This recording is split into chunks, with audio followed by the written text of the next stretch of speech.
నేడు మార్కెట్లో TVS motor cycles brand ఏ రేంజ్లో పాపులర్ అయిందో తెలిసిందే. ఈ కంపెనీ ఇప్పుడు 25,000 కోట్ల పైగా టర్నోవర్ని కలిగి ఉంది.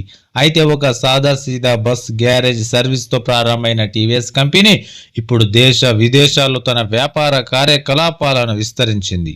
ఈ సందర్భంగా ఇంతటి విజయవంతమైన సంస్థకు కీలక ఫౌండర్ హెడ్ గురించి ఆరా తీస్తే తెలిసిన వివరాలు ఆసక్తిని కలిగించాయి. ఆయన పూర్తి పేరు టీవీ సుందరం అయ్యంగార్, చెన్నై స్వస్థలం. టీవీ సుందరం అయ్యంగార్ 1911లో చిన్న బస్సు సర్వీసును ప్రారంభించే ముందు న్యాయవాదిగా, బ్యాంకర్గా తన కెరీర్ జర్నీ ప్రారంభించారు. గొప్ప వ్యాపార దక్షత, దార్శనికత విలువలతో ఆ తర్వాత అతడు ఒక వ్యాపార సామ్రాజ్యాన్ని నిర్మించాడు. టీవీఎస్ టూ వీలర్ కంపెనీ దినదిన ప్రవర్తనమానంగా ఎదిగింది. నేడు 1000 కోట్ల సామ్రాజ్యంగా విస్తరించింది. ప్రస్తుతం అయ్యంగార్ వారసులు దీనిని నడిపిస్తున్నారు. వారసులు తరతరాల వ్యాపార వారసత్వాన్ని కాపాడుతూ ముందుకు సాగుతున్నారు. కలలు కనండి, నిజం చేసుకునేందుకు పనిచేయండి అనేది సూత్రం. సుందరం అయ్యంగారు గొప్ప కలలు కన్నారు, వాటిని నిజం చేసుకున్నారు. 22 మార్చి 1887న తమిళనాడులోని తిరుక్కురంగూడిలో జన్మించిన ఆయన లా డిగ్రీలో పట్టా పొందాడు.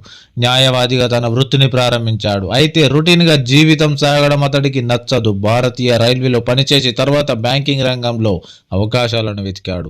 పరిపాలన వ్యవస్థలపై అతడి అవగాహన తన పరిధిని విస్తరించేందుకు సహకరించింది. 1911లో సుందరం అయ్యంగార్ మదురైలో TV Sundaram Iyengar and sons లిమిటెడ్ను స్థాపించారు. ఇది అత్యంత సాహసోపేతమైన నిర్ణయం. ఒక చిన్న బస్సులకు సర్వీస్ చేసే కంపెనీగా ఇది ప్రారంభమైనది.